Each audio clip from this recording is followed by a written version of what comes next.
Anda telah mengunduh podcast yang dipaparkan oleh Pendeta Dr. Erastus Sabdono ini dari truth.id/voice. Selamat mendengarkan podcast ini.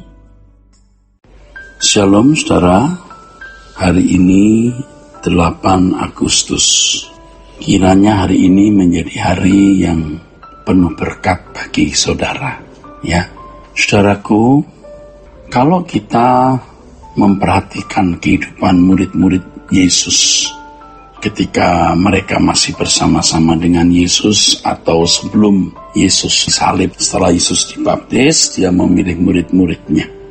Mereka orang-orang biasa loh, seperti kita, dengan segala kekurangan dan kelemahannya. Mereka bukan orang-orang hebat, bukan orang-orang yang memiliki keistimewaan. Sebaliknya mereka adalah rakyat jelata yang juga berpendidikan tidak tinggi, bukan kalangan bangsawan, tetapi hanya nelayan, saudaraku.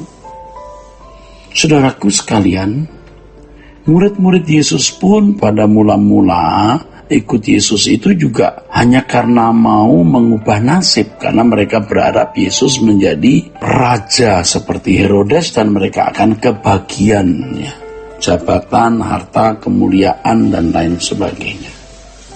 Nah, bisa dibayangkan saudaraku sekalian ya, jadi apa orang-orang ini? Tetapi Yesus dengan kesabarannya, dengan hikmatnya, dengan kebesaran pribadinya menuntun, membimbing murid-murid ini, saudaraku. Ya, membimbing murid-murid ini, saudara. Nah, ini harus kita tangkap, kebenaran ini harus kita tangkap. Bahwa tidak mudah orang mengalami perubahan, saudara. Tidak mudah. Ya, sampai Yesus sudah bangkit saja, murid-muridnya masih menuntut kapan Israel itu dipulihkan, negara Israel dipulihkan, kapan mereka bisa melihat Yesus jadi raja. Raja dunia maksudnya. Raja dunia, raja versi mereka. Yesus berkata, ya mengenai waktunya kamu tidak perlu tahu. Bukan tidak ada ya, ada tapi tidak perlu tahu. Jadi saksiku dulu sampai ke ujung bumi, baru nanti mereka akan melihat pemulihan segala sesuatu itu. Ya, Kisah Rasul pasal 1 ayat 6-8. Tetapi di sini yang penting saudaraku, kita seperti murid-murid tetap bersama Tuhan. Dalam keadaan apapun tetap bersama dengan Tuhan. Ya. Dan jangan memiliki agenda yang sampai membuat kita kehilangan kesempatan mengalami keselamatan. Seperti Yudas. Nah, Yudas ini saudara tidak berbuat salah dalam satu hari loh, saudara. Ya. Firman Tuhan mengatakan bahwa memang dia suka mencuri uang perbendaharaan. Jadi bukan hanya satu kali Yudas berbuat salah. Memang Yudas sudah sering kali ya mencuri. Nah, ini masalahnya. Karena kebiasaan mencuri ini membuat Yudas terikat dengan uang, terikat dengan harta. Jadi kalau Petrus menyangkal Yesus, akhirnya bisa bertobat, saudaraku. Beda dengan Yudas. Ya, Yudas sudah terlalu terikat dengan kekayaan sampai tidak bisa lagi diperbaiki. Sampai tidak bisa lagi diperbaiki. Sampai rusak total, saudaraku. Ya, namanya menghujat Roh Kudus. Sampai tingkat menghujat Roh Kudus. Tentu ini prosesnya tidak dalam satu hari. Oleh sebab itu kalau kita berbuat salah, kita tidak boleh menyimpan kesalahan itu. Kita harus segera membereskannya di hadapan Tuhan. Harus segera membereskannya. Kalau kita tidak segera membereskan di hadapan Tuhan, nanti akan menjadi akumulasi. Akumulasi pemberontakan. Akumulasi kebiasaan berbuat salah.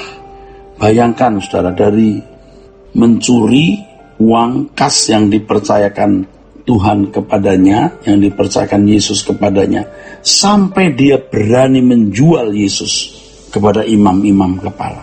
Jadi dosa itu juga tidak terjadi dalam satu hari, jebret lalu orang melakukan kesalahan fatal. Nah, tapi juga melalui sebuah proses yang bertahap.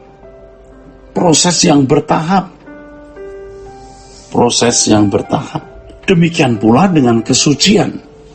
Kesucian juga proses yang bertahap, saudaraku. Nah, Tuhan dalam kesabarannya membimbing mereka itu semua. Walaupun motif hati mereka masih salah, Tuhan masih membimbing mereka dengan kesabaran, saudara. Yang penting tetap dekat Tuhan. Yang penting tetap dekat dengan Tuhan. Jangan sampai kita tidak mendekat dengan Tuhan. Saudara bisa kecewa terhadap gereja, bisa kecewa terhadap pendeta, tapi jangan lepas dari Tuhan. Jam doa, ya, setiap hari tetap harus dilakukan. Saudara mungkin kecewa tidak bergereja karena satu dan lain hal. Saudara bisa mencari khotbah lewat YouTube, baca buku rohani, duduk diam di kaki Tuhan, ya. Jangan tinggalkan Tuhan, saudara. Dan Tuhan pun tetap dengan sabar menuntun saudara untuk mengalami proses perubahan itu. Tapi kalau saudara mulai kecewa, tidak mau ke gereja lagi, hari-harinya hanya nonton film seri, bergaul dengan orang yang tidak takut akan Allah, wah, bablas saudara, bablas. Ya.